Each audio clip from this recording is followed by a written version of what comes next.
listening to the Patriot Nation Podcast.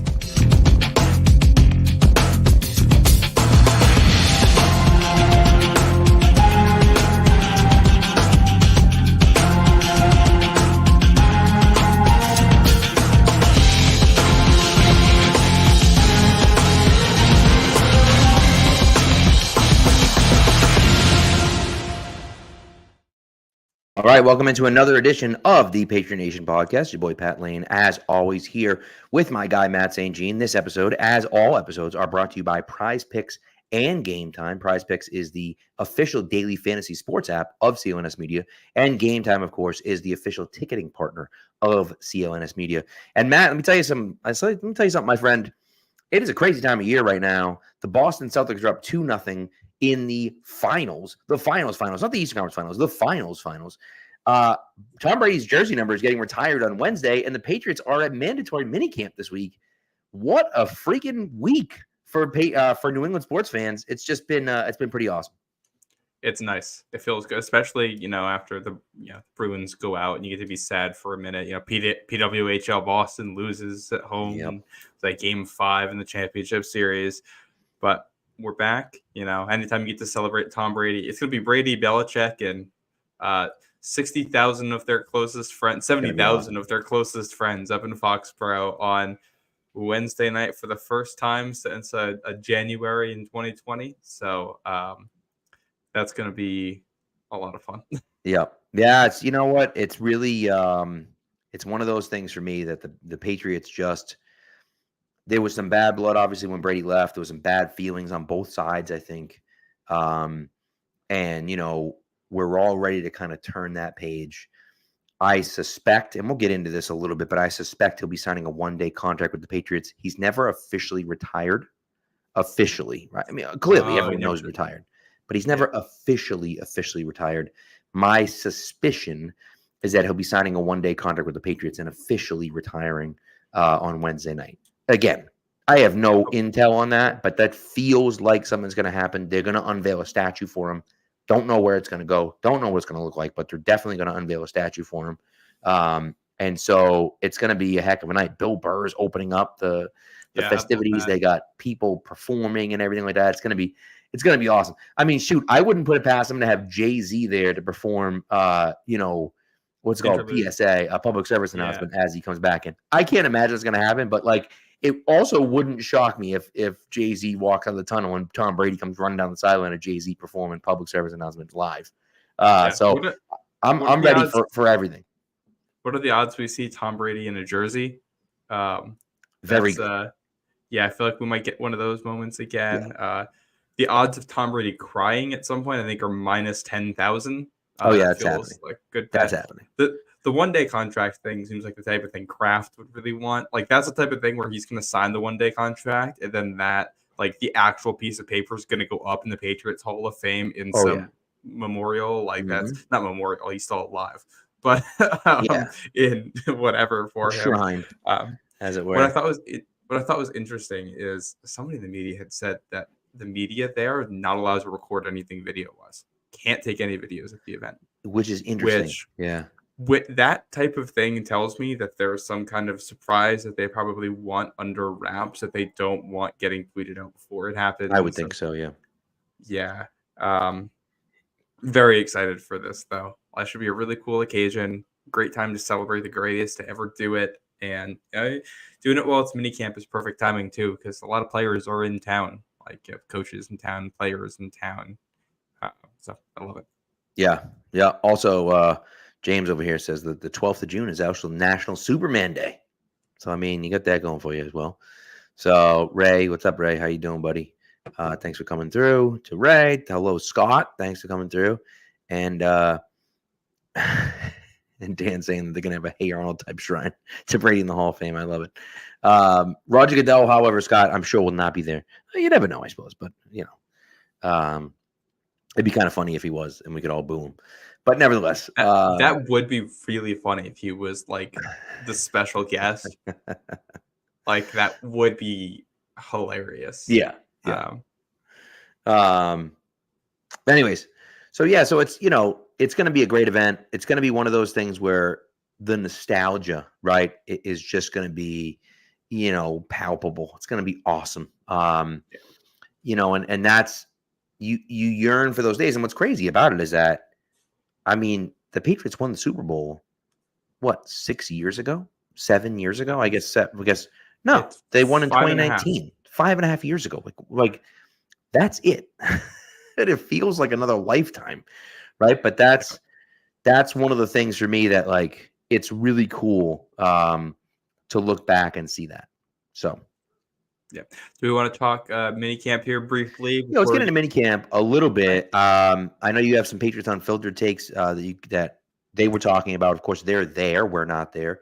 Not a ton of video out of there, but I will say every single thing that I read and every single thing that I heard talked about how Drake May is further along than people expect. Drake May looks good. He's picking things up, right? There was something where who's the kid they got from? KJ Osborne was talking about how, Drake came up to him and was talking about what he did on a route on a play with Jacoby Brissett. So he's out there studying what Brissett and the receivers are doing. And May went, hey, I think on this play, like, maybe you could have done this instead. And Brissett, and, hey, the hell, Osborne was like, yeah, like, thanks, I appreciate that. And he's like, I had already kind of realized that. But he's like, he's watching film of, like, stuff that's not even him. And so I think for me, that's really cool. And that's something that I want to see from him.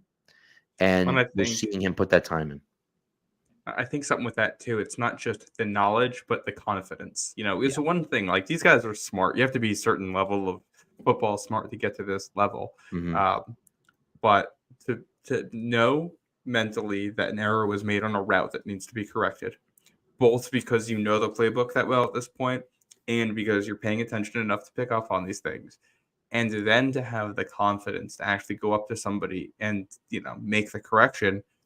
It's one of the reasons the quarterback is the most important position in sports, because you have to be a vocal leader in a lot of ways. You have to be willing to correct people when they're wrong. You have to be smart enough to do that. Yeah.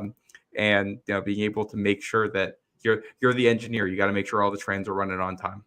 And I love that from May.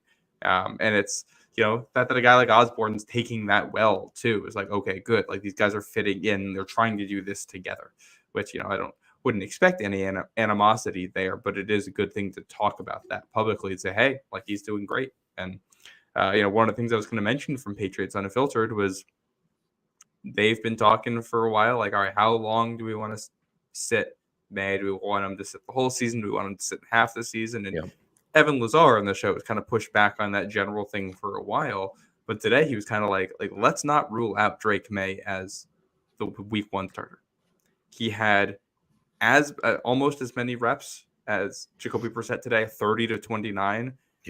Looked better on them from everybody that was there. They were still there, share our mistakes. We're still early. We're still learning. There's no pads on. Lots of time for things to change. But it's June. We're still 3 months away from the season starting. And there's a decent argument to be made that May is already better than Brissett in camp. Yeah.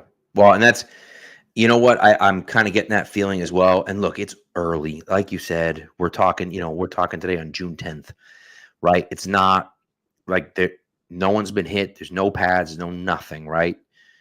But at the same time, you're like, well, he's further along than people expected. We've already said he's further along than people expected.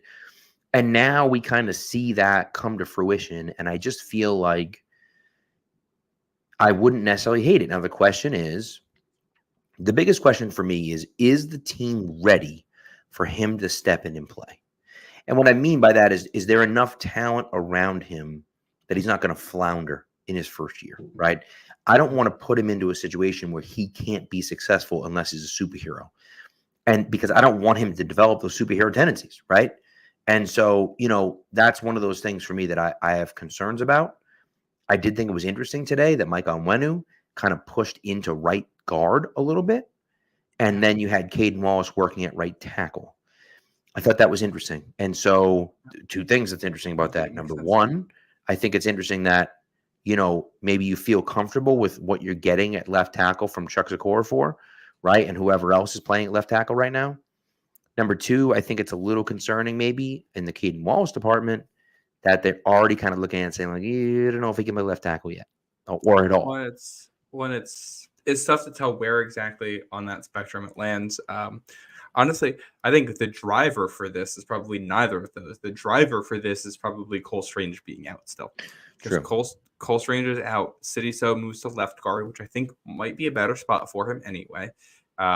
He's at left guard, and then that means that your right guard, when it is at tackle, is Nick Leverett, who's fine. He's been a serviceable NFL player, but when he was a really good player. And if you think Caden Wallace is better at right tackle than Leverett is at right guard, I don't hate this move at all, especially if you're getting a young guy on the field and getting him to play. Like, one of the reasons you paid Michael Onwenu was because you think he is versatile. You think he can do a lot for you. And I don't care where he ends up on the line. I think he's going to be a good piece anywhere. And, if So ends up as your left guard and Onwenu ends up as your right guard, and Caden Wallace can be a starter for you at right tackle. If all the guys can be good in those spots, that works for me, because that means you're going into next year needing one spot on the offensive line, and that's left tackle. And I think that's what matters. If you go into next offseason and all you need is one spot, no matter how the rest of the pieces fell this year, if all you need is one spot, that's way easier to address than, a situation where, Caden Wallace doesn't look good and Okorafor doesn't look good, and, so it struggles. Like, I see the vision here, so I'm excited about it. Yeah. Well, and look, I think your point is well, is well thought out in the fact that it doesn't really matter where Onwenu plays, right? He's going to be really good no matter where he goes. I think he's a very good right tackle. I think he has a chance to be an all-pro right guard. Mm-hmm. And so I can look at it and say, okay, I'm okay with that as long as you feel comfortable with a guy that can play right tackle and be a good right tackle, right? Mm-hmm. And that's the question, right? Do you feel better about a good right guard and a very good right tackle? Or do you feel better about an all-pro right tackle, an all-pro right guard and a good right tackle, right? And I don't know the answer to that question, but that's one of those things that, like, that's the decision you might have to make, right? That's what you figure. That's what August is for, right there, is correct. Figuring out. Yep. And it's, if Cole Strange is back by then too, we still have no idea what his timeline is. Then, that throws another wrench into this. We'll see where they land. Yeah. Right. On the topic of offensive line stuff, what I was going to mention, this is the big thing I thought was interesting that they were talking about on Patriots Unfiltered. The Browns offensive line coach, Bill Callahan, now Titans offensive line coach. Yeah, right. He I did not know this. He created his own blocking sled, patent and everything. Yeah. It's his own sled, and the Patriots have it now too, because they have Scott Peters as their offensive line coach, who comes from that tree. So for those who are unfamiliar with it, this blocking sled features like a little bit more of like a defensive lineman figure who's like hunched over and like more in the position you will be blocking a defensive lineman in. And because of the position it's in, if you get too high in your stance, that sled will not move no matter what. So there's a great video of like the Titans have it now. You can go watch JC Latham using it. But, we go back to 2022 and the ill-fated Matt Patricia offense with them trying to do outside zone then. And one of the pieces of skepticism at the time was that outside zone is a very technique-heavy thing to run. Right. And you need the right people. You need experts in it. That's one of the reasons it didn't work then. Now you have a piece of equipment like that. As far as I'm aware, only one other team in the league has. Maybe others do. I could be wrong. But either way, you're getting the right equipment for this type of thing. You got offensive line coach who believes in it. There's some of the guys on this line struggled with outside zone when they tried it 2 years ago. They're going to have a much better chance at learning it this year because they have an offensive line coach and the equipment to teach it better. 100%. And look, I mean, I think, and I don't want to go back into the Mac Jones saga, but like, I do think that, as much as the offense's issues over the last few years have been because of personnel, they've been because of coaching a lot as well. And so, they clearly weren't happy with the coaching they got. Obviously, the Patricia Joe Judge thing was a disaster, clearly. Okay. But I think even last year, when you look at Adrian Clem and, And, I don't think we saw a ton of growth from any of those guys either. And of course, he was gone halfway through the year, and it was Billy Yates. And so, that becomes a question of like, well, how well did they really teach these guys, and what was the technique like, and were they actually improving from week to week? And I think the answer to that question might be no, and that's a scary proposition. And so, you wonder if we can coach these guys up and they can actually improve. I think that makes a world of difference. That can make a world of difference for the Patriots. And again, it doesn't mean they're going to be all pros, but can they be guys that are good enough players to get you through the season and have these guys grow and be a successful running team and be a successful, passing offense because you have the offensive line in front of you. And I think that's really what I'm looking for more so than anything else. I mean, one of the two things about Caden Wallace and Layden Robinson is that they were two guys that, from the scouting department, at least when you looked at it and everything in their scouting reports, said that these are guys that can probably start pretty much right away. They're just limited as far as like upward mobility. Well, if you feel like Caden Wallace can walk in and start day one at right tackle, great. I'm okay with that. Yeah. Then can you make him a little bit better as well to get him into a starting role where he's a solid starter? You feel good with Onwenu at right guard next to him, and then whomever it is at left guard is the other guy, and I'm okay with that. And so, but that really comes down to like, can we maximize the abilities of these guys? We haven't been able to do that in quite a while. And so can we maximize the abilities of these guys and make it so that we at least have a competitive offensive line? It's who's the new pitching coach for the Red Sox this year? Andrew Bailey? Yes, Andrew Bailey. Yes. Yep. Who has turned that unit around. That's kind of what you're hoping for here. Yeah, it's kind of what you're hoping for here from Scott Peters. It's not, you can't magically turn players who don't have talent into all pros, but if you can turn guys who are C's and D's into B's just because you're maximizing what they can do on the field, that's going to go so far for you. Going back to what we talked about providing enough of a supporting cast for Drake May this season, look at people were skeptical of CJ Stroud last year with the Texans, or Trevor Lawrence in an awful situation with the Jaguars. That the offense Josh Allen was dropped into was not very good. There are players who get dropped into bad teams and end up making it look better than it is. They elevate things, and the Patriots can be that, I think, to a degree. I don't. Trevor Lawrence is obviously a lot of takes around him, but he's not a bust. It's just, is he an average quarterback? Is he a good quarterback? Is he a great quarterback? We're still not sure exactly where in that range he falls. And right, he's there after having, the worst situation in the NFL as a rookie. He was forced to play behind a team that was checked out in September because everybody hated the head coach and there was no development whatsoever. Like that's what he was in. It's not going to be that bad in New England. So I worry about the supporting cast to a degree, but if the supporting cast is bad enough that you're afraid to put May out there, it's also bad enough to get Jacoby Brissett hurt, where May is going to be out there anyway. So I think unless he is still making some mistakes, or you're really worried about some stuff, like specific things on the inside, I think you just let the best guy win the job and start whenever they're ready. Yeah. It's a good point. It's a really good point. And so, we'll see. We'll see kind of how it plays out, and I'm interested to see what it's going to look like when the pads get on, right? And that's really what we're gonna know. And I think what you've seen from Drake May so far, and again, we haven't seen a ton of video, right? Mm-hmm. But what we've heard from Drake May is that he's made some really good passes, is that he's been able to throw on the run very well, is that he's made good solid reads in the pocket. I think 7 on 7, they said he was, had 3 touchdown passes and didn't throw an incomplete pass. And 11 on 11, he had I think 2 or 3 incompletions and threw a few more touchdown passes as well. And so you start looking at it saying, like, he's stacking up good plays and good practices. Those are the types of things that we're looking for. And again, does that mean he's going to be ready to pass Jacoby Brissett and they feel like he's going to be ready to start day one? I don't know. But I think from outside perspective, you had all these holes that were punched in, Drake May and the type of player he was.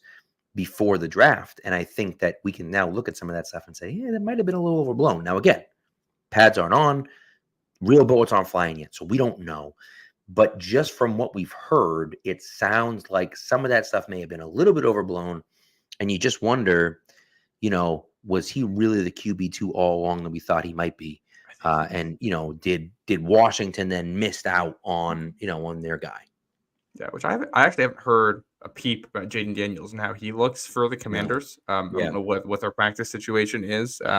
I've heard very little about Caleb Williams as well, but talking about there's a thread today where they were talking about May kind of stepping up into the pocket and avoiding pressure, then doing a sidearm throw to Jalen Polk for a touchdown. I think that's what it was, and it's like, all right, that's what it was. They're talking about like Jabril Peppers like reenacting it on the sideline, right. And I think it was Brett Coleman's episode of the Bootleg. He and EJ Snyder, the Bootleg Football podcast today, they had their Patriots breakdown on it. I think that's what it was. Yeah, they were talking about the QB thing, and they mentioned that Gerard May was a player's coach. Like, he was a player. He knows what it's like in the locker room.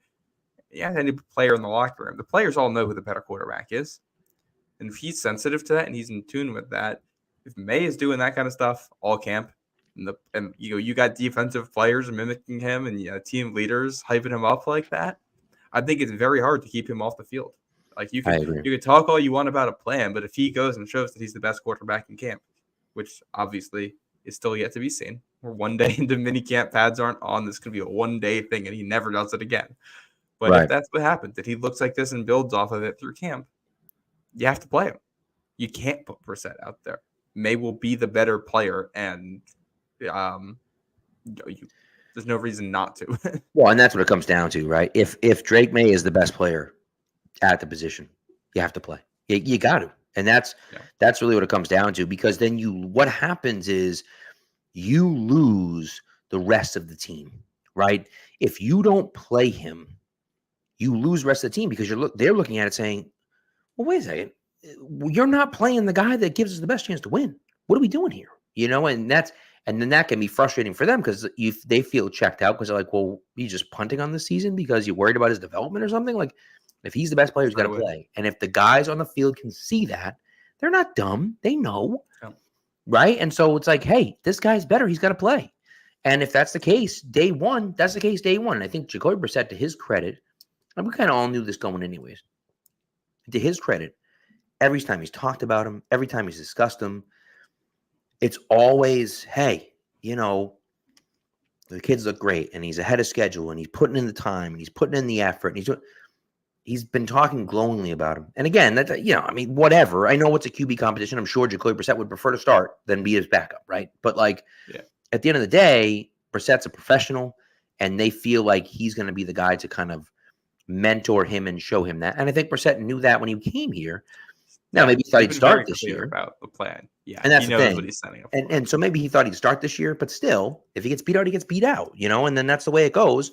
And, hey, if I got to be a backup the rest of my career, I'll be a backup the rest of my career. It is what it is, So, well, and we talked in 2021 about how, all right, we're going to sit Mac Jones for a year, possibly, or sit him for part of the season and let Cam Newton play.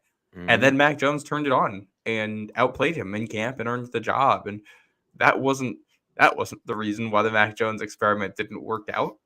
It wasn't that it's not that he couldn't play well. It's that he had a baseline level that was good and couldn't elevate beyond that. And then obviously lots of other mitigating, of course, circumstances there.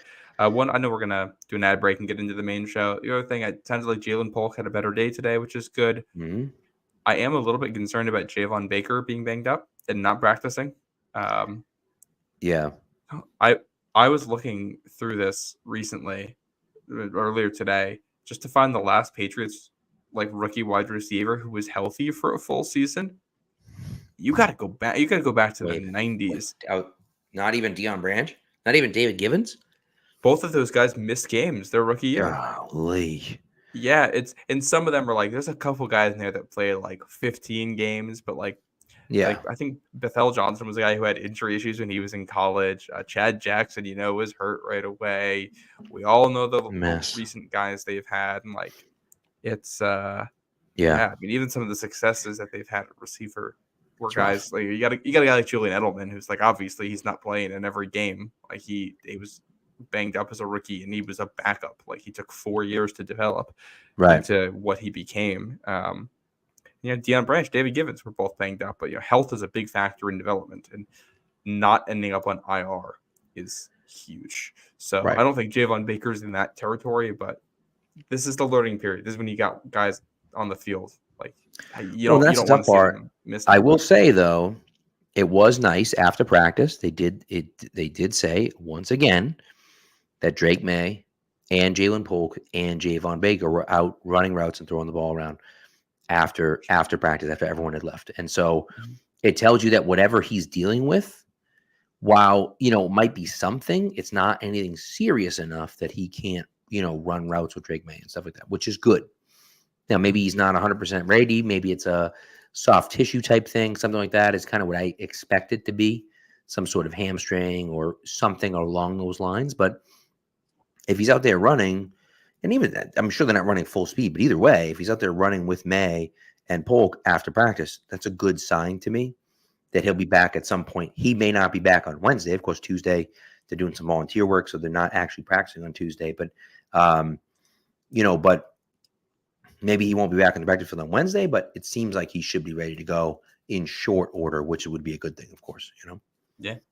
So, all right, why don't we go to an ad break? We want to do your ad first, and then we'll get into this Brady draft. On the other side of this, we are, just for those of you that missed or that can't read the thing down below or didn't see what was going on beforehand, we are drafting. It is a 10-round draft of the greatest Tom Brady throws. That means we'll be talking about 20 of Tom Brady's greatest throws. Only Patriots throws, not and this is our favorites too. We're gonna get, and we have a couple caveats in there, which we'll get into after this. But yeah, all right. The NBA Finals are on, and I'd love to go to Dallas to see the Celtics. Hopefully wrap up a championship here. Game Time, make that easier. Makes getting NBA Finals tickets even faster. Prices on the Game Time app actually go down the closer it gets to tip off. With killer last-minute deals, all-in prices, views from your seat, and the lowest price guarantee, Game Time takes the guesswork out of buying NBA tickets. Looking for tickets to the finals? Just open up the app. They should be right at the top for you to find easily. You can even hit Game Time deals to quickly find the best value seats in the arena. You can use Seat Views to get a panoramic view from your seat in the app before you buy. Takes the guesswork out of buying NBA Finals tickets with Game Time. Download the Game Time app, create an account, and use code CLNS for $20 off your first purchase. Terms apply. Again, create an account, redeem code CLNS for $20 off your first purchase. Download Game Time today. Last minute tickets, lowest price guaranteed.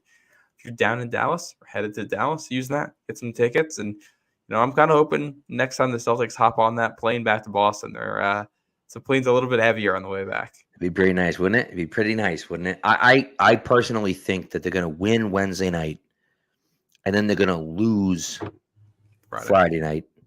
And I think it's one of those NBA, I don't want to say NBA rigged, but I feel like it's going to be one of those games where like it's just a little fishy. You know what I mean? But it's also, I don't know. I feel good about the Celtics chance. I will say one of my is a Mavs fan, and I think Friday night we're going to the bar to watch that game together. So pretty exciting. Hoping for a Celtics win there. Yep. So, Ian 16 here is Chiefs Kingdom. Bro, Ian, stick around, my friend, because we're going to be ranking Tom Brady's greatest throws of all time, and there's going to be some that you will remember, and you may not like them very much, but you will remember them, and they will be very memorable for you. So stick around, Ian. Thanks for coming through. We appreciate you, buddy. And, we'll have a few Chiefs plays that might be a little memorable for you. Yeah. So we have I think we want to snake draft this. Yes, we do. I think you're up first because I went first in our last one. All right. Make you take that burden here. Son of a. Okay. And a couple rules on our thing here while you think. Yep. We each have to draft at least one throw from a Super Bowl. I don't think that's going to be hard. We have to draft at least one throw from a championship game. AFC championship game.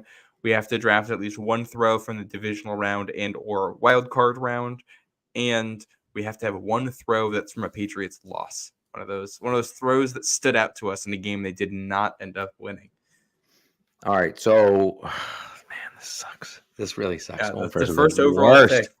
Your So, favorite Tom Brady throw of all time. No so pressure. here's the thing, and this is the thing, right? The caveat is what makes it difficult, because the caveat is that you have to have a divisional / wild card throw on there, and I only have one divisional / wild card throw on my list. And That's so if crazy you to me. take it, I had two immediately, so okay, I'm very curious. if you take it, I'm out, right? And I do think that honestly, this could be. What's funny about it is it's actually the first throw on my list when I think about like the greatest Tom Brady throws ever. Oh, I had three for my divisional round because I think I know what throw you're talking about, and I Okay. have it high up on mine, and I totally forgot that was in the divisional round. All right. Well, my throw comes from the 2014 divisional round game against the Baltimore Ravens to JoJo, aka Brandon LaFell. Just an absolutely outrageous throw by Brady. It's a play that gets overlooked because of the Edelman throw to Amendola. But that throw to take the lead and win, of course, ends up winning the game. That throw is one of his best throws just because the placement of that ball between two guys into the end zone, just absolutely flawless execution by Brady on an absolute rope. And so that's the pick. That's what I'm going with. First round, Brandon LaFell. I like it. So I got picks 2 and 3 here, and I think I'm gonna go two defining moments for Tom Brady. Okay. For this one, I think my first pick here, and I know because I think I pitched this as favorite Tom Brady throws, and because of when this happened in my childhood, I think it's going to be hard to unseat this one as a personal favorite of mine. Tom Brady's 50th touchdown pass to Randy Moss. It's a good one against the Giants. It's a good one. That's going to be my second overall pick here. And then I'm gonna follow that up by just going early Brady. How about Brady to Troy Brown, Super Bowl 36? Oh, okay. To set up the game-winning field goal. Okay. All right. I like that. Brady too. I didn't have that one on my list, but that's a really good one. Interesting. Yeah. I thought you were going to take one that I might take next. So we'll see. I think I know which one you're thinking of. So my second round pick. 4 and 5 here. My second round pick, I'm very excited about. I'm excited that it's still here. I think arguably it's maybe the most clutch throw that Brady's ever made in his career, which is saying a lot. Okay. But here's what I'll say. 3rd and 10 at the 9-yard line, down 8 points in the Super Bowl. Game on the line. Throw an incomplete pass, game's over. You got to punt it, and you almost definitely lose. Pressure, instant pressure off the edge. A guy in your face with a hand in your face and on your arm, and he makes an absolutely perfect throw on an out route to Chris Hogan to pick up a first down on that drive. Keeps the drive going. Of course, they end up winning on that drive. That's the Edelman catch is in that drive, and of course they end up scoring a touchdown and forcing overtime. But that throw, to me, the stakes number one, but the fact that you got the hand in your face and you're making that throw anyway, it just an incredible play. The Falcons almost got a safety like right before that too. Yep. Yeah, the play before. So that was I don't want to say the only point where I was nervous, because obviously a lot of the second half you're nervous. Yeah. But I think watching that entire game, in some ways, the comeback is so incredible that you almost aren't nervous until it's within reach. Right. Like if you're down 28-3 and you end up losing, 35-17, then all right, I guess that happens. That stunk. Yeah. But if once it gets to 28-20, and you have the ball, and it's Tom Brady. It's you can't not get it at that point. You have to get it at Right. that point. And then you almost have the safety, and to convert that third down and get that drive, huge. I actually forgot to write that one on my list, but that's a great throw. Yeah.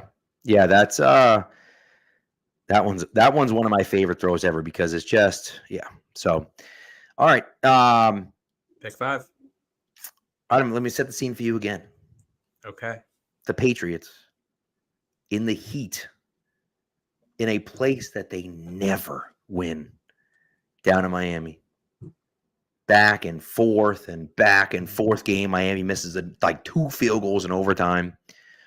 And Tom Brady just winds up and fires an 86 or 87-yard touchdown pass to Troy Brown in 2003 to win down in Miami. Belichick takes off the headset, chucks the headset up in the air. Crowds go, the players are going nuts. They're running around the field like they just won the Super Bowl. That play is so awesome. And the throw and Troy Brown, it was great. So that's my third round pick there. I love that. That is a great play. I'll always remember the call on that too. The touchdown, touchdown, touchdown. Fantastic. So good.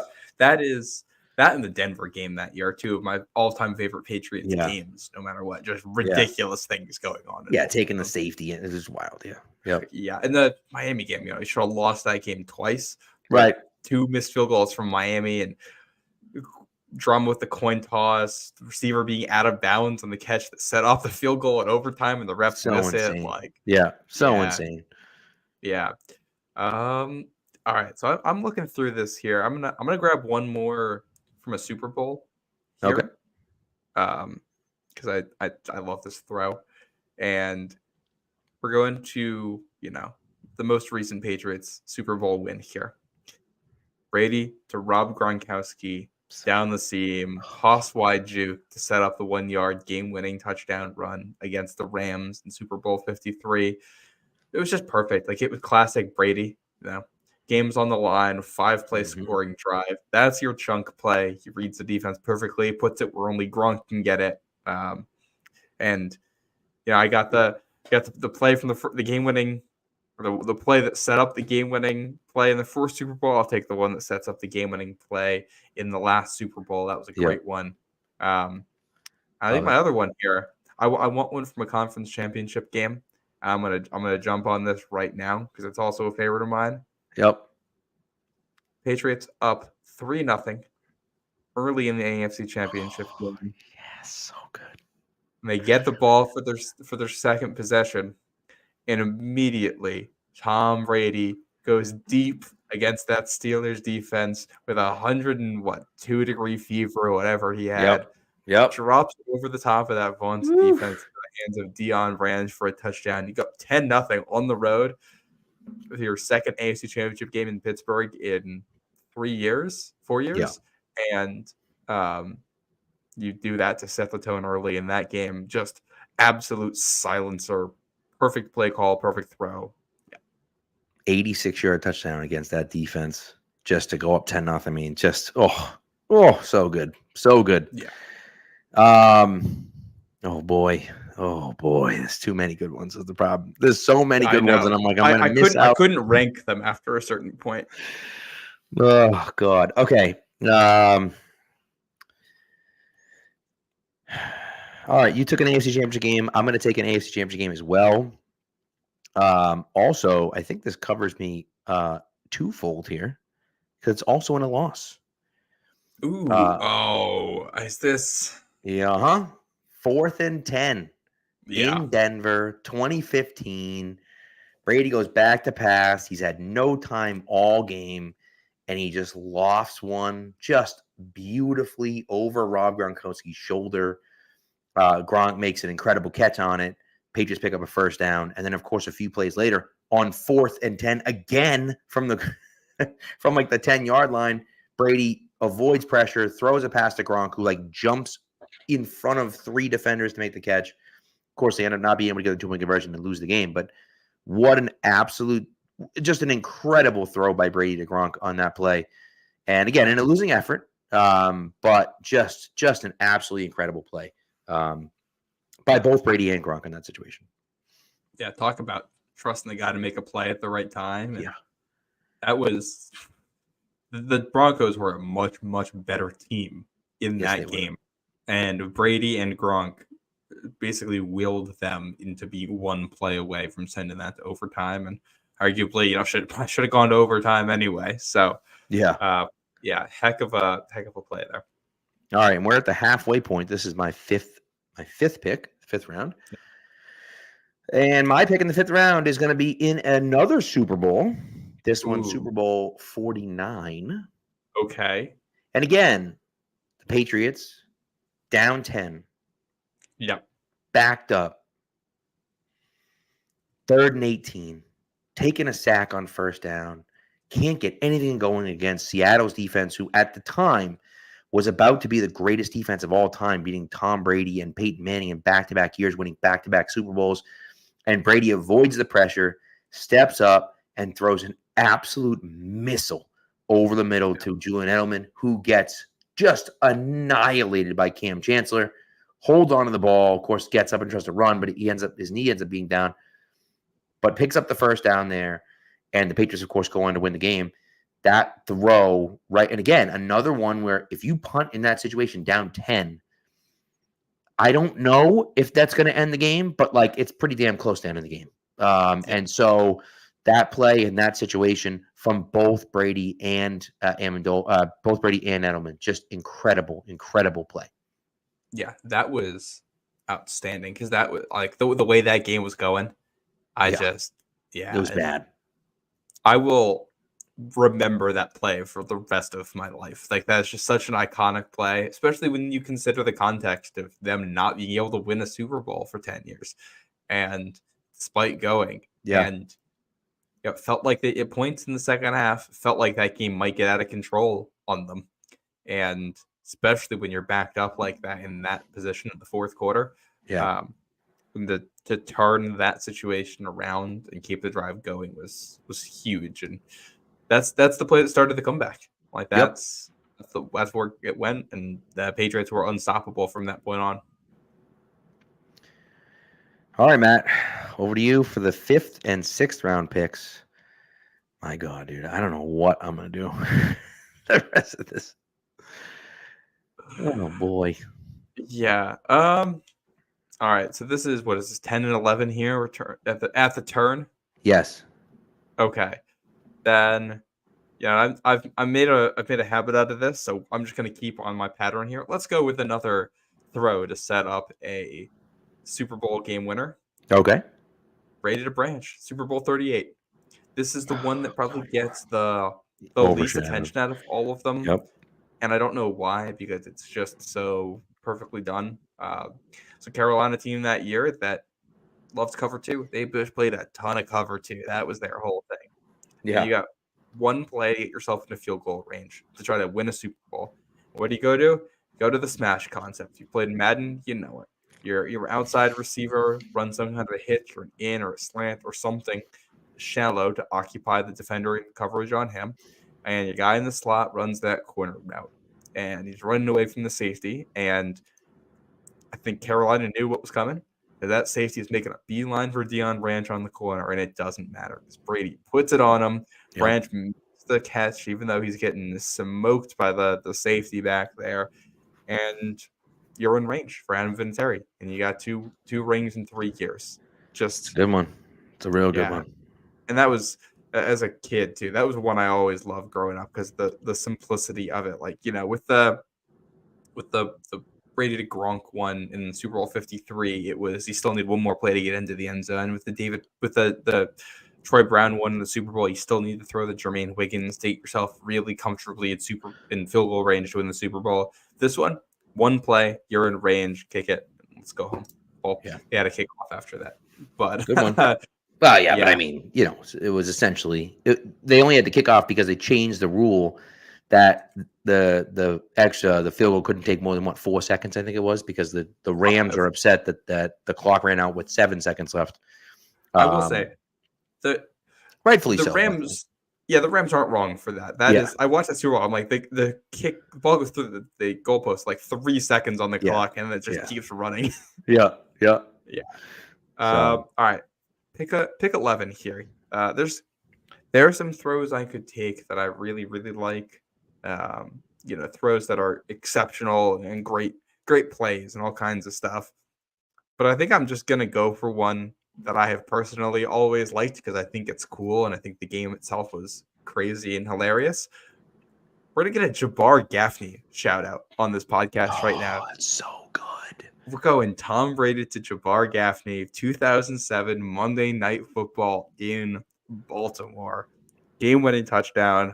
Ridiculous set of circumstances on that drive. It's I believe that was the Rex Ryan or Rob Ryan defense with Baltimore, and they kept stopping the Patriots, and the Patriots somehow kept converting anyway. They had a fourth? They had a penalty in the end zone. Bart Scott then took the flag and threw it into the stands. Before that, you've got 4th and 1, and the Patriots run the ball and get stuffed. Except the Baltimore called timeout before the play. Right. Patriots go back out there on 4th and 1, run I believe a QB sneak or another run play, and they don't get it. But there was a false start on the play, so they go instead of the game being over, they just go 5 yards and try again, and then Brady runs for it on that 4th down to pick it.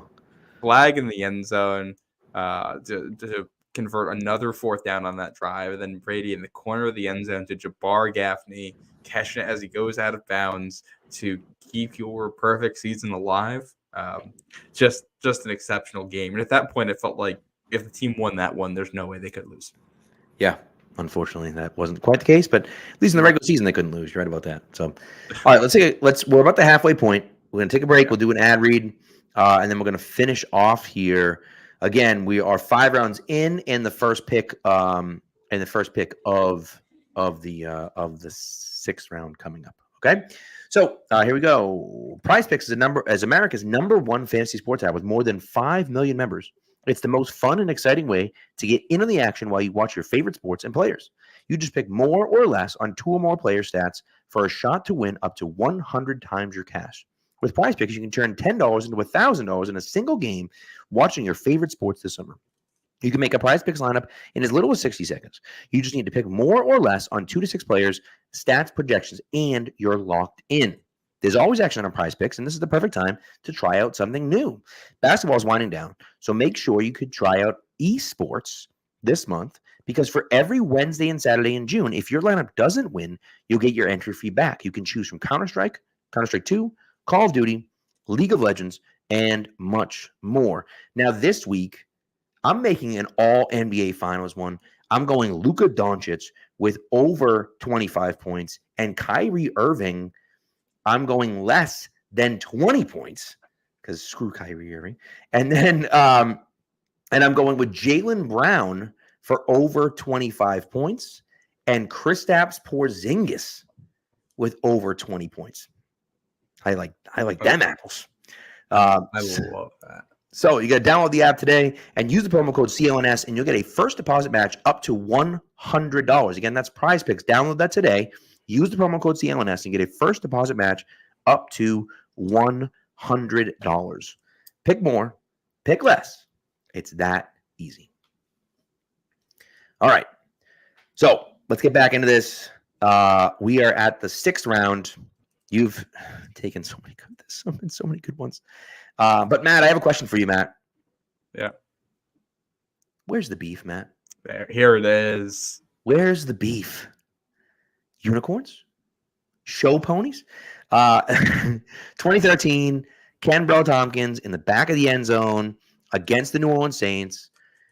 Just an incredible throw. And of course, you've seen it from every angle now, but the angle from the end zone behind Tompkins where he throws it and you just see it a quarter of an inch over the defender's hands. And what's crazy about that game and what gets lost in the shuffle of that game is how much of a disaster they were trying to come back, and they failed like 4 times in a row. They just couldn't get it done. Brady thrown a pick. They had a turnover on downs. It was a complete disaster.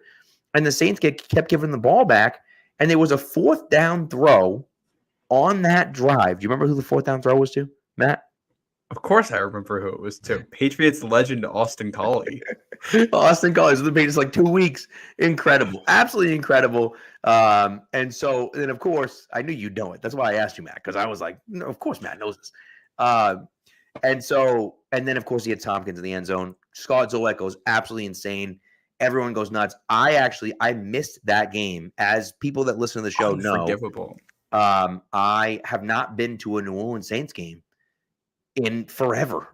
Couldn't even tell you what the last time I went to New Orleans Saints game. Probably whenever they were there before then, which was 8 years earlier, I guess. Probably 05. That sounds about right. But I was at a wedding. I was at my friend's wedding. Got married that day.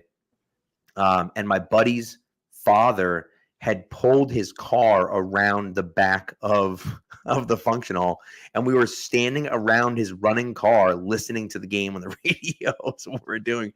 And so, of course, I heard Zolak make the call live. It was so cool. And so I went absolutely ballistic. We all were going nuts. It was so cool. And then, of course, that night, the Patriots come back, and Ortiz hits that crazy grand slam, with Torrey Hunter flipping over and his legs up in the air and stuff. And so a heck of a day in Boston sports. But Kenbo Tompkins is my pick there in the 6th round. Great game. They I believe tried for one comeback drive, couldn't do it, punted, tried for another one, went for it on 4th down, couldn't get it, and I think that's when the Saints kicked a field goal. Brady definitely threw a pick in the 4th quarter. I know. Yeah, that's what it was. No, they went for it on 4th down, didn't get it. Saints kicked the field goal to go up. Then Brady threw a pick, and they still got the ball back. That's why they had no timeouts at that point. Right.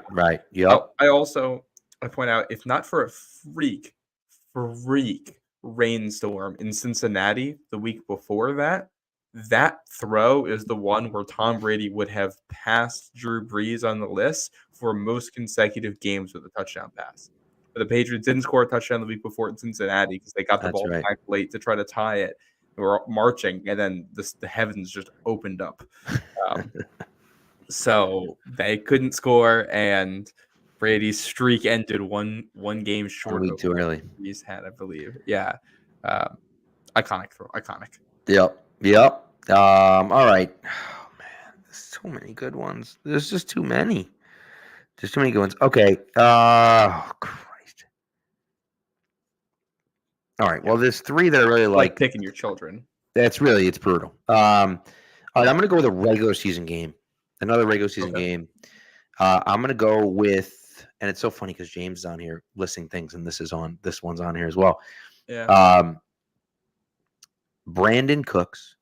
Yeah. This is a good combo to put these two together. Yeah. 2017 opening game. The Patriots are losing to the Texans, who everyone thought the Texans were going to stink, and the Patriots came back. And Brady just under pressure, getting hit, just makes an absolutely perfect throw to the front pylon of the end zone. Brandon Cooks somehow gets both feet down, taps his feet with like 30 seconds left to go in the game. The Patriots win. Just an absolutely incredible throw. Just an incredible throw. And so that's my 7th round pick there. That's a great. And I love this stretch of the draft here. Picks 11, 12, and 13. 11, Brady to Gaffney, game winner. 12, Brady to Tompkins, game winner. 13, Brady to Cooks, game winner. Those are three plays that deserve to be together on this list. And I absolutely love that. I got a couple picks. Let's see how many picks I have left to make here. I have 4 picks left. 4 picks, yeah. Still don't have the one in a loss. Still don't have the one in the divisional round. I think I can get both of those later. So those are going to be my 18 and 19. So let's see what I got here. I'm waffling between a couple. At this point, there's going to be a couple that I feel really bad about leaving out. But let's go back to a Super Bowl we've talked about previously. And let's go back to an out route in a Super Bowl that we've talked about recently. We're going to Super Bowl 51. We're going to overtime. And we're going to Tom Brady hitting Danny Amendola with the most quickly thrown out route football I have ever seen in my life. In a situation where if you underthrow it by an inch, that's you've thrown your second pick six of the game, and this one is to lose the Super Bowl in overtime. It's a good one. And every time I see that, have you seen Friday Night Lights? The show. The show, no. Oh, okay. Well, I'm gonna spoil what happens in the first episode here. Yeah, backup quarterback has to go in and become the starter, and they're proud in practice, and they're telling him he needs to get his confidence up. And the one thing they're telling him is the hardest throw to make in football is that deep out route to hit it and get it over the underneath defender. And the coach takes him out to the field in the middle of the night and just has him throw it over and over and over until he can hit it. And that's all I can think about when Tom Brady makes that. Like, that's just such a hard throw to make in that situation. And they're killing the Falcons and man coverage outside the numbers all night. Keep it up there. It's an unbelievable throw. Yeah, iconic, bro. And it kind of gets undersold, I think. Well, it's one of those ones where, because the thing, and just honestly here, what ends up happening is that the guys in the booth, they've seen a billion plays, right? And Joe Buck, I mean, what a throw him into, like he says it right away. Like the throw was absolutely perfect. And like if you don't know football, it's just a ho-hum, just a throw, it's just a completion. Like it looks normal, it looks easy, it's nothing crazy. But to know the difficulty of that throw, the difficulty level of that throw, and to just make it look so easy is insane. So that's a great one. Yeah. All right. My last one, my second one here. I'm gonna go back to a Randy Moss touchdown because he needs to be on this list a couple times. Okay. And I think there are two that are in contention for second best Randy Moss touchdown of that season. And it just kind of depends on how you want to take it. I think I'm gonna go with the Brady to Moss touchdown, his second touchdown of the game against Miami down in South Beach in 2007. The one that he caught was bicep. The one where it's two defenders trying to make a play on him. Yeah. They're like spinning him around, and Moss catches it seemingly without leaving the ground effortlessly. And one of the Dolphins defenders, I believe, tore his ACL. He did tore his ACL. Yeah. And it just the inevitability of that moment. It felt unstoppable. And I think there's a great Kevin Clark article, I believe on The Ringer, an old one about that offense. And it features an interview with that defensive back who got hurt on that play. Yeah. And he was talking about how, because he got mossed twice in that game. He talks about how he was rude. Like, trying to make a play on the ball. It's like, you throw it to me, it's time to make a play. And it's like, I did everything I could, and then it's touchdown. Wait, what? I don't know what just happened. Yeah, brutal. And it was absolutely brutal. He lived his entire life for this moment, and to just get completely thrown aside. Just disrespectful and great Brady to Moss moment. In the absolute best way, at least for the Patriots. Yes. Oh yeah. So that's a good one. That's a really good one. Pick 16 to you right here. Whew. All right, end of the 8th round here, and I am going with one that's pretty high on my list here. Well, at least when I was writing them down, first thinking about it. 2018 comes in a loss, by the way. Comes in a loss. Oh 2018 Miami. An absolute. So I think it was a 40. I don't know how long it was. 40 some odd yards. Tom Brady to Cordell Patterson. Here's the thing about Brady, right? We all know Brady is the greatest of all time, but like when you see him do things like he did on that Cordell Patterson throw, that ball had no air under it. I mean, zero air under it. That ball was a straight up line drive from Tom Brady's shoulder to Cordell Patterson's hands in 2018 in Miami when he's 40 plus years old. Just an absolute rocket of a pass that Patterson catches for a touchdown. And that was one of those ones where like you question his arm strength and you question how good he was still and you question all this stuff. And then you watch that play and you just like, How do you stop that? It's impossible to stop that. And it's so impressive. And of course, that's the game where the Miami Miracle, where the Patriots end up losing because of J.C. Jackson, but Gronkowski takes a bad angle and the Patriots lose. But that's just one of those ones where, like, end of his career, you're like, oh, you're not sure he's the GOAT yet? Take a look at this play, okay? He's still the GOAT. He's still got it. Yeah, that was, and just doing that at that age, like a threw that harder than like Mac Jones has ever thrown in football. And he's doing it at that age casually for like a 37-yard touchdown to Cordero Patterson. Like, I'm very annoyed you took that because I was banking on that being here when I came back around. Sorry, sir. Yeah, no, that's a good one. Now, oh man. All right, I'm going to go with a little bit of an underrated one that I think isn't on a lot of people's radars. But one that I think if you look it up, if you watch it, it's really an incredible throw and play. And it comes from the 2002 season, which of course is the only season where Brady was the starter and they didn't make the playoffs. But it comes from the 2002 season in Chicago.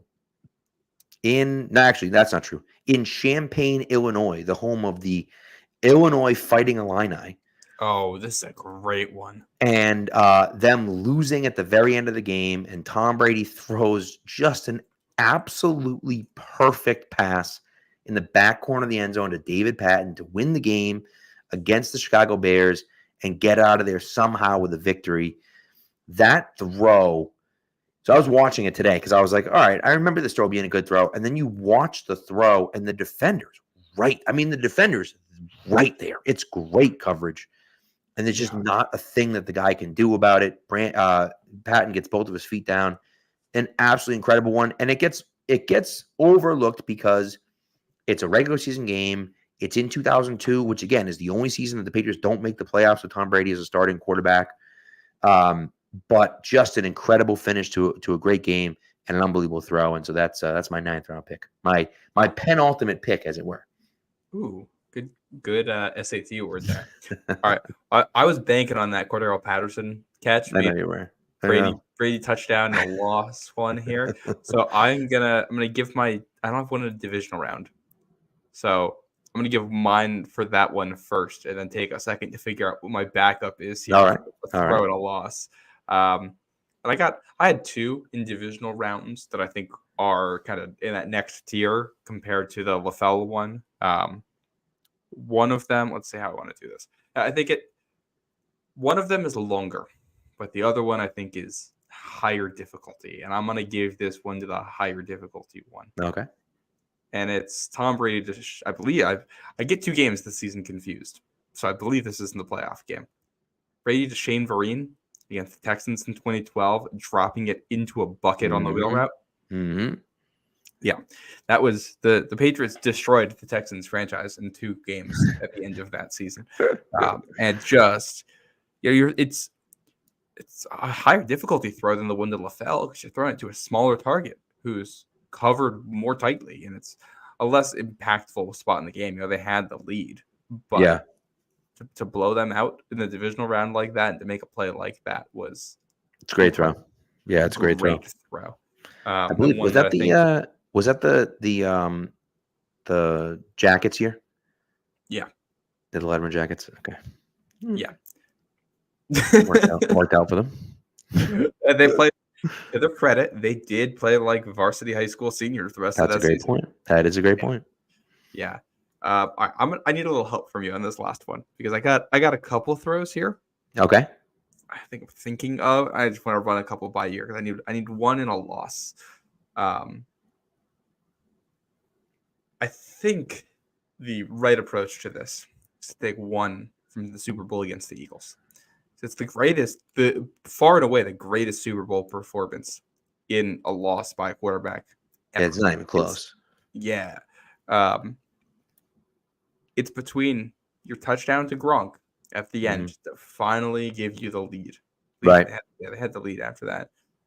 Or at 26 yards to Chris Hogan. You get a big chunk play for a touchdown.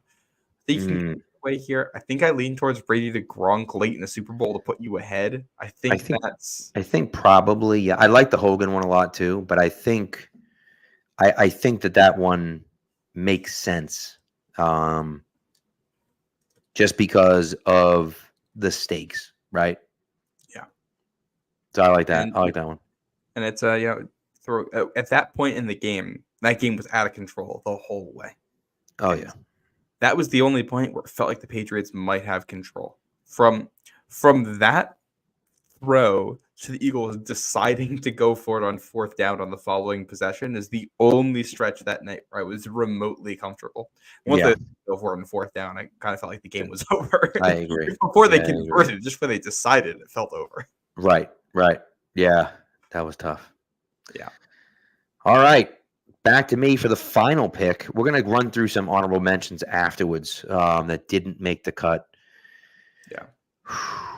My problem is that I have, 1, 2, 3, 4, 5, 6, 7.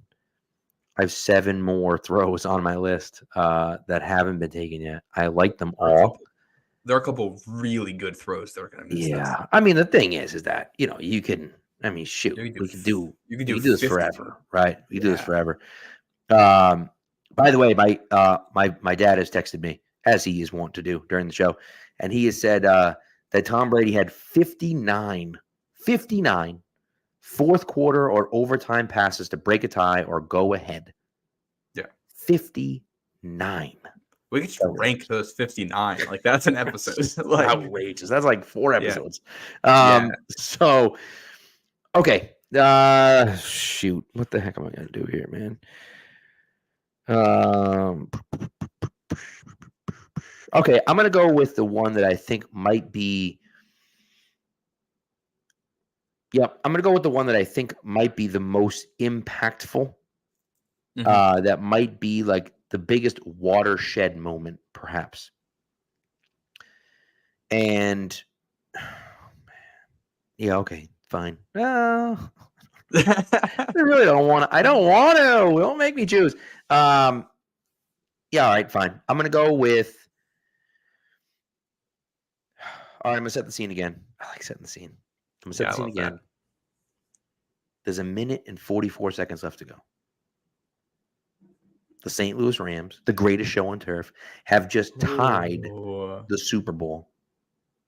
The Patriots, of course, with their second-year quarterback, first-year starting quarterback, are walking out there with a chance to win the game or perhaps go 3-and-out and give the ball back to the Rams. Drew Bledsoe has said, forget what everyone else says and go sling it. In, kind of those words. And on the very first play, Tom Brady goes back to pass, and one of their, I don't know, it was Grant Wistrom or Leonard Little takes a swipe at the ball and almost strip sacks Tom Brady, who has to step up and avoid more pressure and then get the ball out to J.R. Redmond for about a 4-yard gain. Doesn't seem like much. But 2 things. Number 1, obviously, if it's a strip sack, the game's over, clearly. Yeah. If Brady gets sacked on that play, which he's getting hit as he gets rid of the ball, Brady gets sacked on that play, the Patriots are taking a knee and trying to send it to overtime. And so the fact that Brady gets away, dumps the ball down to J.R. Redmond, again, it's only a 4 or 5 yard gain, but that 4 or 5 yard gain allowed them to throw an underneath pass to J.R. Redmond on the next play, pick up a first down, throw another flat route pass to J.R. Redmond where he breaks the tackle and dives the ball out of bounds, then hits Troy Brown on the crossing route in Super Bowl, right? Then hits Troy Brown on the crossing route, which you have on the list, then hits Jermaine Wiggins, then they kick the field goal and win the game. If he doesn't make that play, I don't want to say the Patriots definitely lose the game. I don't want to say that because we don't know what would have happened. But just the way that things have been going, if he either gets strip sacked and the Patriots are covered, clearly if the Rams are covered, they lose, right? Obviously. But if he gets strip sacked and the Patriots are covered, or he gets sacked as he's stepping up, I'm convinced the Patriots lose that game.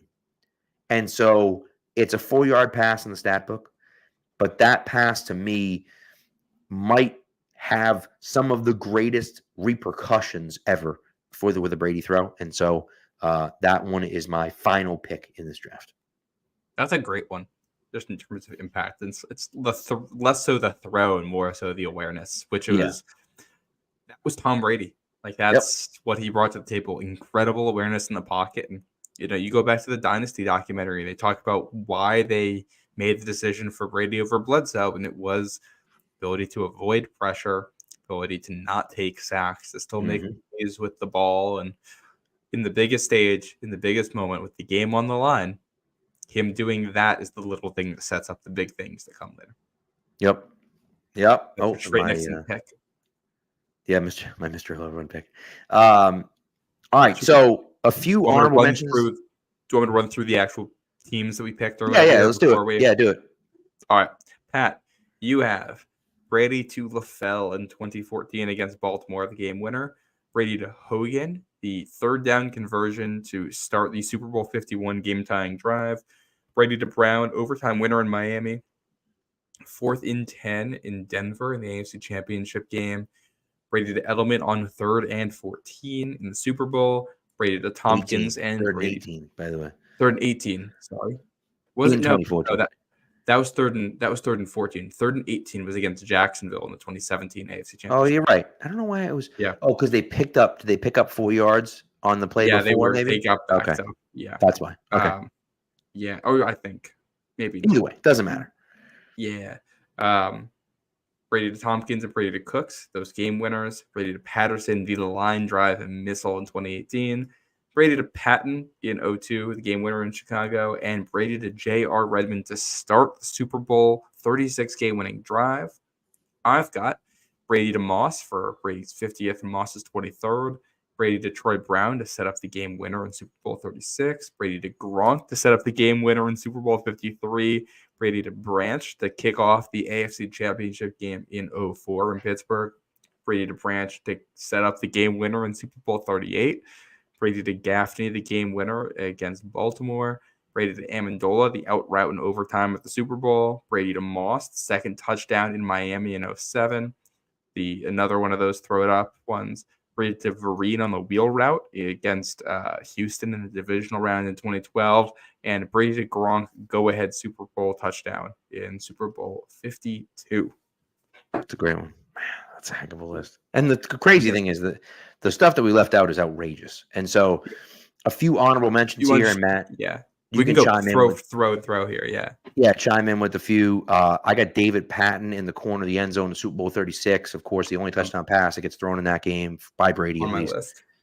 Just an unbelievable throw. Of course, Drew Bledsoe had made one 2 weeks, or I guess a week earlier, to David Patton in the corner of the end zone in Pittsburgh, which was crazy. I have Ben Watson, game winner in 2009 against the Bills on opening night. Brady's return from his ACL injury. That one was, he hit Watson for a touchdown. Leotis McKelvin on the kick return fumbled.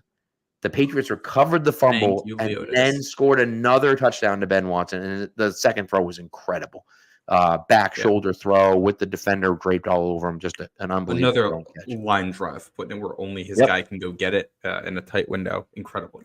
That's where, side note, we talk about talent when it comes to quarterback. And some of the throws on here require in the touch or the velocity that they require for a quarterback to make. It's like, off the charts. Everybody spends so much time laughing at the combine photo of Tom Brady that we all forget that he was like a 6'4" dude with long arms who put on a ton of muscle and could sling it. Yeah. Oh, yeah. I have the Amendola touchdown in 2014, Super Bowl 49. Another great back shoulder throw, only where Amendola could catch it. The only spot it could be thrown in, over the linebacker to the right of Earl Thomas. Just a great throw. On that one, honestly, pick one of the three against the Chiefs in the AFC Championship game. The 3rd and 10s. I didn't have a throw on my list because there were so many in that game that were big that I couldn't pick one. It's just, 3rd and 10 in overtime, 3rd and 10 in overtime, 3rd and 10 in overtime. And it's like, okay, just pick one of them if you want. A whole bunch in regulation, too. The touchdown to Dorsett in that game really doesn't get talked about that much, but he drops that right where it needed to be. Oh, it's an unbelievable throw. Yeah. Unbelievable throw. I want to piggyback off this comment right here. Yes. James says, mentions that none of us had a flea flicker. None of us did have a flea flicker, but I did have two on my list that didn't make it in. Both against Pittsburgh. You got Brady to Hogan in the AFC Championship game 2016. Yep. You also have a thread that I might actually like even more than that, and that's Brady to Moss, back to Brady to Jabbar Gaffney in 2007. It's a good right one. Over Mr. I guarantee we're going to win this game. So Anthony good. Smith. So good. That's such a great one. Brady loves stuffing in his face. That was so great. Yeah. Let's see what else I got on here. I had mentioned. Go ahead. No, I was just gonna say I had a Brady to Moss in 2009 against the Dolphins in their throwbacks. It's a fake reverse. So he fakes the handoff. I think to Maroney, I assume. I honestly don't even remember who the guy was. Then fakes verse to Wes Welker, then turns around and throws an absolute bomb to Randy Moss for a touchdown there. So I like that one a lot. Again, that's 2009 in the throwbacks against the Dolphins. That's a great. Did I feel like did Kamar Aiken or Sam Aiken, did he have a touchdown in that game? I feel like he did. He might have. You might be right. One of the Aikens. You might be right. I think it was Sam Aiken who played for the Pats. I think I had two. I think I have two more. Well, I guess I have three more technically, although one of them. But anyways, Malcolm Mitchell against the 49ers in 2016. Just a ridiculous throw. Again, another absolute seed by Brady. Throws it into traffic, and Malcolm Mitchell thought he was going to get blown up because he just assumed that there's four guys around him and someone's going to hit me. No one hit him, and he just took off. And so that was a great throw as well. I love that one. Yep. And then Danny Amendola in the back of the end zone against Jacksonville in the 2017 AFC Championship game to take the lead. A lead that, of course, they held on to because of the Stephon Gilmore play on fourth down there. But just an unbelievable throw and catch by Amendola, tapping his toes in the back of the end zone there. Yeah. And I think, you go back earlier in that game, I had 3rd and 18 to Amendola in that game on my list. Great throw on that one. His ability to move defenders, too. That was, I want to get schematic for a second. That was that cover 4 that Jacksonville liked to run that year. And when it's a 3rd and 18, cover 4 basically just becomes man coverage down the field and with a couple underneath zone defenders. And Brady recognized it, knew what was happening, knew the leverage Amendola had, and then swiveled his hips in a way to move one of the defenders out of the throwing lane and fires it right where he was. And avoids, I think he throws that into a slide so Amendola can avoid the contact from the defender. Oh my God, just gorgeous quarterback play there. What else do I have here? Can't believe this didn't make it. Brady to Welker in Miami, 99-yard touchdown pass. Yeah, that was such a great throw. Two defenders there. Unbelievable. Definition of in stride. Yeah, it's perfect. Brady to Terry Glenn, first touchdown pass. Yeah. Deserves a shout out. Another first, Brady to Moss, their first touchdown in 2007 against the Jets. I was rewatching that game the other day because I put it on for some background noise because I was I just want to hear this, and I'm really yearning for football at this point in the off season. So let me just throw this on and hear some sounds of football. And watching the way that offense operated and watching how Moss got more involved throughout the game, eventually then. The secret to that play was I think they put 3 tight ends or 2 tight ends and a fullback out there. Yeah. And they run play action. And it's Randy Moss 50 yards down the field covered by 3 people, but the 3 people are 2 safeties and a linebacker. That was the moment. Now, I'm a little bit older than you, Matt. So I was a little bit older at the time. I had graduated college already. But that was the moment where we weren't sure what we were getting with Randy Moss, right? Randy Moss just coming out of Oakland, kind of hadn't looked good the last few years. It kind of, okay, he's a malcontent, he's not whatever. And you just wondered, what are we going to get from Randy Moss? Who is this guy still? Does he still have it? And that play, I was like, oh boy, the league's in real trouble because that was Randy's jogging essentially and just blowing by everyone. And you're like, no one's going to ever stop this team. And they didn't until the Giants did, of course. But But yeah, that was kind of the moment where I was like, "Oh man, this is When different. This is something we haven't he seen." didn't he like didn't really practice that much because he was dealing with an injury. He didn't play in the preseason, so like, I know I think it was also in the Dynasty documentary they talked about how like even the team like they didn't quite know what this like they knew it was going to be good, but they didn't quite know exactly what it was going to look like when it got going. And then Yeah. that Jets game came and they steamrolled them, and like it was like okay, yep, no, we figured it out. We know we know how good this can be. Um, Another throw in a divisional round that didn't get mentioned here. What's some Rashay Caldwell love? Brady to Rashay Caldwell to set up the game winner in San Diego in 06. Obviously, Caldwell a week later would disappoint people, but in that moment, incredible throw, incredible catch down the Yeah, it's a sideline, good one. set it up. Yeah, great one. Here's another one for you. This is not, you're not going to find this in any stats or anything. Brady, I believe Patrick might have been Patrick Pass, somebody in 04 against the Bengals. The play where he gets tripped as he's dropping back and is Oh yeah, sitting on the ground and Yeah. somehow gets a completed pass out of it for a gain. Yep, so good. Hey, it's yeah. And again, we can go down the list of these.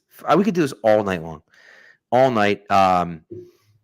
I considered as an honorable mention because I would never actually pick it, but I considered as an honorable mention the failed Hail Mary to Randy Moss in Super I Bowl thought about 42 that as well. because it's just one of the best throws I've ever. I mean, it's just an absolutely outrageous throw. Of course, clearly it's incomplete, but like the fact that they would have won the Super Bowl with the most incredible ending of all time with that throw, and it was Or at there. least like overtime. Like they, Right. when I remember because the play that everybody thinks about, it's not the fourth down play, it's the third down play. That's the correct. one that was close. Yep. If I remember correctly, looking it up, Pats had, I think, still had 2 timeouts at that point, and like 20 or 30 seconds on the clock, and they would have been within the 20-yard line if that's completed. So if that's the case, you're basically good for overtime, and you got a couple of shots at the end zone to win the Super Bowl with the best offense in NFL history at that point. Yeah. I think that is the greatest incompletion in NFL history if we're going to play that game. I know. I don't really want to, but you're right. No, I don't either. Like just absolutely incredible. I'm trying to think if there's any. I'm sure there's others that we're missing. Yeah. I mean, listen, he played for 20 years with the Patriots. There's definitely others, right? But 2013 against the Broncos, that comeback, he had a couple that throw to Edelman in the end zone was a dime. It was first and second touchdown of the game. Racking my brain right now, trying to think if there's anything else that I feel like 2010 probably need more love on the list because he did win the MVP. Exceptional. He was incredible that year. So, but anyway, well, this was a lot of fun. I think what we're going to do, Matt, we talked about it a little bit. I think we're going to write this up for Pat's Pulpit, release it, and what I think we're going to do is actually what I'd like to do, if we can find all the links, I'd like to link to each one of these, each one of these throws. The one thing that's missing from this show, of course, we're on YouTube. The one thing that's missing from this show is a video clip of each one of these. Number one, we didn't have the time to go through that and do that. Number two, I just don't know if we have the copyright to be able to do that. So I just decided, let's not do that. But we can link to them on the Pat's Pulpit. So we're going to try to get that out to you in the next few days. And, so you can rewatch all these, 20 great throws. And so yeah, so that's that. Murph, what are you talking about, my dude? I assume he's not talking about Gronk in Super Bowl 36. I assume he's talking about Gronk in the last Super Bowl. He's either talking about Brady to Brown in Super Bowl 36 or Brady to Gronk in Super Bowl 53. But Gronk was a baby. I would assume he's. Let's go on. I'm going to assume that he's talking about 53. And that is on Matt's list. That's correct. Also, shout out to Murph. I'm wearing a recommendation for Murph. Tag me on Twitter. X, whatever the hell it's called. And look at this. Look at that sweet shirt. Come on, dude. For those just listening, it says I've gone 0 days without making a dad joke. Say my previous record was 0 days. Yep. Oh my goodness. It's So you. good. Wore this to school today. The kids are like, "Oh my god, just get out of here." So fantastic, good stuff. So Yeah. but anyways, but hey, Yeah. thank you. Listen, thank you to everyone for coming through. Matt, this has been a ton of fun. This is one of those things, and again, Wednesday is that time when everyone's gonna get a chance to reflect and get a chance to appreciate what we had in Tom Brady and celebrate what was there. And we're going to go through, I'm sure, a litany of throws and moments, and the montages are going to be insane. And I, for one, can't wait. I will be there. I'm very excited about it. And so, I'm looking forward to it. And it's going to be an emotional night, and I think for everyone. But it's going to be a lot of fun, and to relive some of those moments is going to be great. So, Yeah, that's I'm really looking forward to that. Well, it's we just get to sit here for an hour and a half and name some dudes, which right. I mean, what's better than that? I just want to come over right now, grab a beer, and keep talking about our favorite Patriots.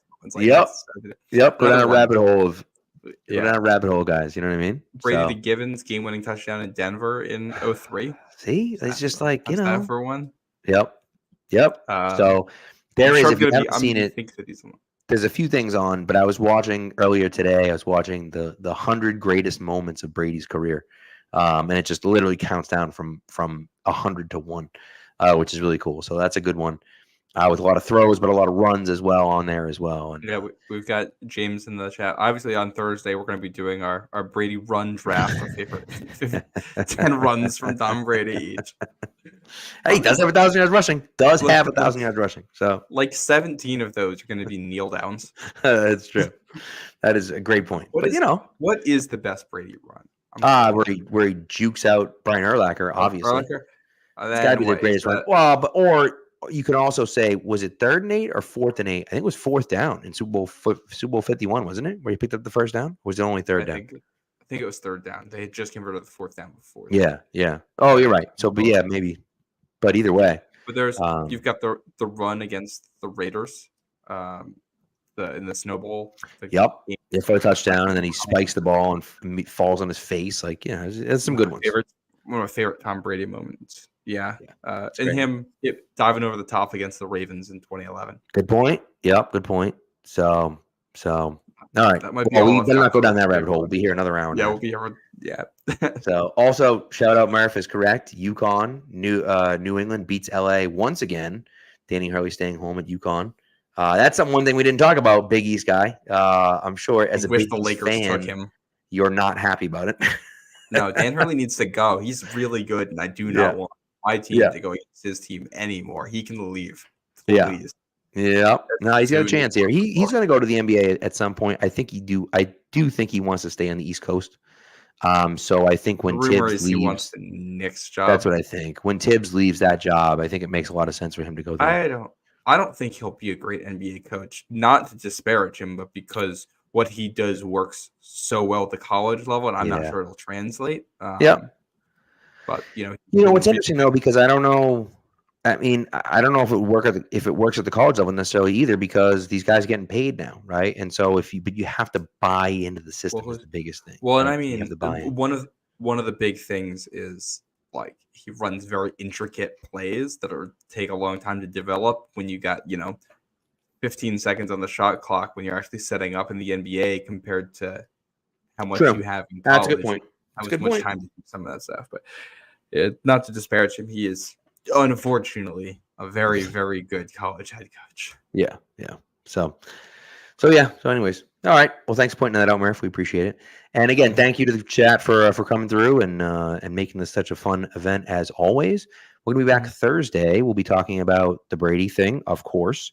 Some reactions to that, and of course we'll be talking about the 3rd day of Patriots mandatory minicamp, which is also going to happen on Wednesday as well. So come back for that on Thursday night, and we will talk to you then. Thank you to everyone, and thanks for coming through, and we'll talk to you then. Take care, guys.